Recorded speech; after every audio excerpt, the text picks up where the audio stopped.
bienvenue à tous dans le journal de 20 heures. Aujourd'hui, nous sommes en compagnie de Madame Zenka et Madame Locatelli qui vont nous parler d'une méthode très peu connue, la mesure du pH au cordon ombilical.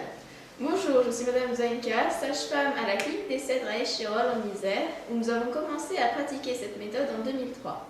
Bonjour, je suis très heureuse d'être parmi vous ce soir pour pouvoir vous expliquer comment cette méthode a été mise en place et comment elle nous permet de savoir si le nouveau-né est victime d'une asphyxie durant l'accouchement. Notre équipe s'est donc rendue sur place pour rencontrer le professeur Racinet et en collaborer sur ce projet avec Madame Locatelli.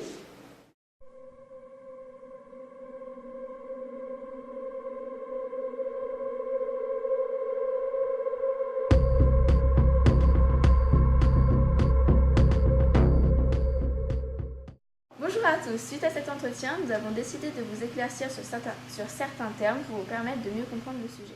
Donc le pH est une mesure permettant de déterminer l'acidité d'une solution. Un pH compris entre 0 et 7 indique une solution acide et donc contenant des ions H+. À un pH de 7, la solution est dite neutre et supérieure à ce chiffre, elle est basique. Elle contient donc en majorité des ions OH-.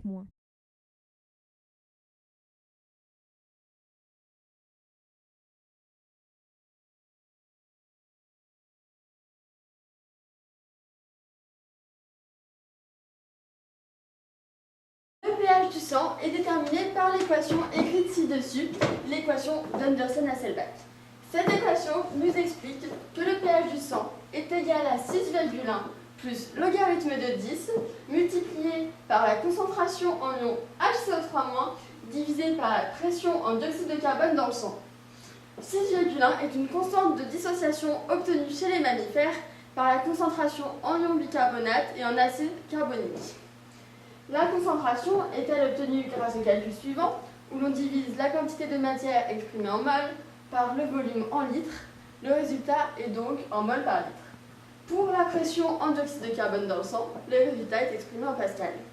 Nous avons vérifié cette relation donc entre le pH et la pression en dioxyde de carbone dans le sang grâce à l'expérience suivante. On souffle dans de l'eau distillée pendant 20 secondes dans le but d'augmenter la quantité de CO2. La pression de CO2 étant au dénominateur, il est logique que le pH diminue si celle-ci augmente. Il faut bien savoir que le cordon permet à la mère de transmettre l'énergie nécessaire au fœtus. Donc, premièrement, le sang riche en dioxygène passe par l'artère aorte. Puis, lorsqu'il est dans le cordon, il passe par la veine fétale. Une fois le fœtus ayant reçu l'oxygène, il rejette du sang pauvre en oxygène et donc riche en dioxyde de carbone.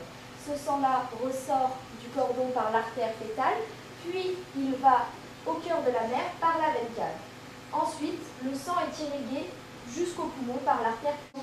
Professeur Locatelli, maintenant que nous avons toutes les cartes en main pour vous comprendre, pouvez-vous nous expliquer les intérêts de cette méthode? Eh bien, tout d'abord, il faut bien comprendre que cette technique ne permet en aucun cas de guérir une paralysie cérébrale, mais de prévenir de celle-ci, c'est-à-dire une mise en réanimation directe du nouveau-né. Par exemple, s'il est victime de paralysie cérébrale, donc de lésions cérébrales.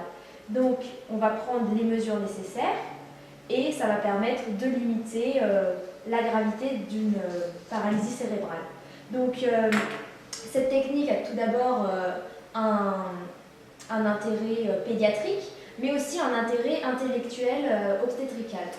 Mais qu'est-ce que vous voulez dire par là? Cela nous permet a posteriori d'évaluer nos méthodes de travail et ensuite de les améliorer. L'intérêt principal reste le médico-légal, permettant la défense ou la mise en cause de l'équipe obstétricale en cas d'un procès.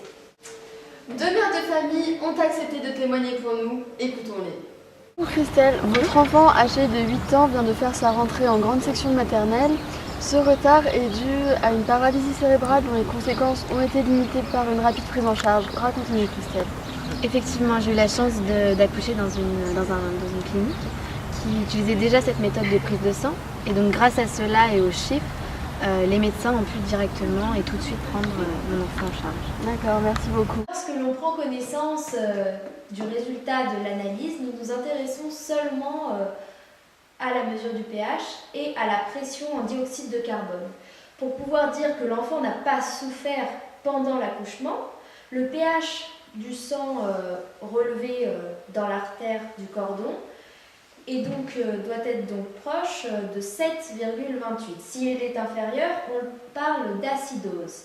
L'enfant est donc directement placé en réanimation pour subir des soins intensifs tels qu'une mise sous perfusion ou une intubation. Il existe deux types d'acidose, donc l'acidose respiratoire qui est une petite asphyxie qui se règle dans les 5 minutes après la naissance et qui n'a aucune séquelle par la suite, et l'acidose métabolique qui est une asphyxie sévère pouvant entraîner une paralysie cérébrale. Donc on met alors de l'eau aux procédures de réanimation. Bonjour Michel, votre fille de 20 ans est atteinte de tétraplégie depuis la naissance. Vous avez intenté un procès il y a 7 ans contre l'équipe obstétricale en charge de votre accouchement que vous avez accusé de manque de réactivité lors des complications qui sont survenues. Il est vrai que je me suis lancée dans un procès que j'ai perdu puisque les juges n'ont pas trouvé assez de preuves montrant des anomalies présentes chez ma fille à sa naissance. Donc la faute a été reportée sur des lésions anténatales. Cependant, je me permets d'émettre des incertitudes sur ce jugement puisque l'équipe médicale a attribué un score d'Apgar supérieur à 7 à ma fille, ce qui est très étonnant pour une victime atteinte de tétraplégie. Mais alors, qu'est-ce que ce score d'Apgar? C'est une méthode inventée par Virginia Apgar en 1952. Virginia Apgar est une anesthésiste américaine. Ça se présente sous la forme d'un tableau regroupant 5 critères évalués à 5 et à 10 minutes de vie. Battement cardiaque, mouvement respiratoire, tonus musculaire, réactivité à la stimulation et coloration, notés entre 0 et 2.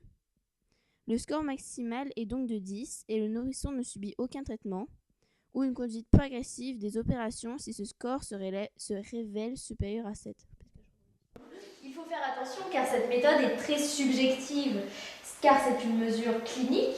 Elle dépend donc de la sage-femme qui s'occupe de l'accouchement, contrairement à la mesure du pH qui est une mesure qui résulte d'un examen biologique et donc qui est une mesure très objective.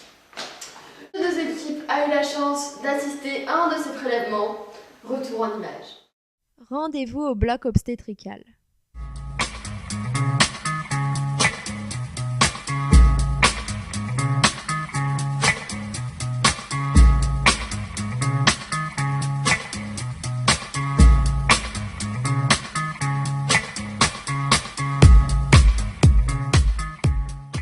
Le cordon est ici clampé à ses deux extrémités pour retenir le sang qu'il contient.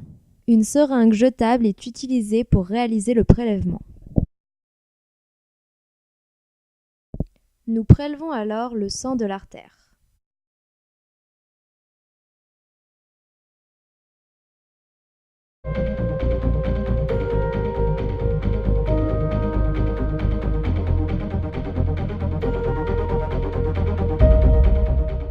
Nous purgeons la seringue dans le but d'enlever le surplus d'air. Voici l'automate réalisant les mesures.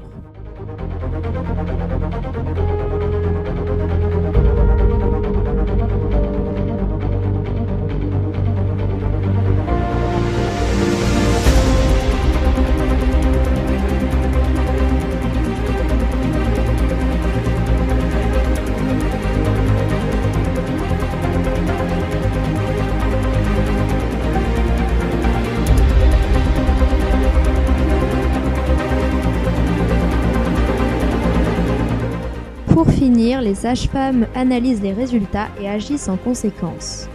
Nous savons donc maintenant qu'un pH trop bas est révélateur d'un accouchement durant lequel le nourrisson a souffert d'une asphyxie. Merci de nous avoir accordé un peu de votre temps pour nous éclairer sur ce sujet à l'avenir prometteur. On se retrouve demain soir, même heure, pour un nouveau journal.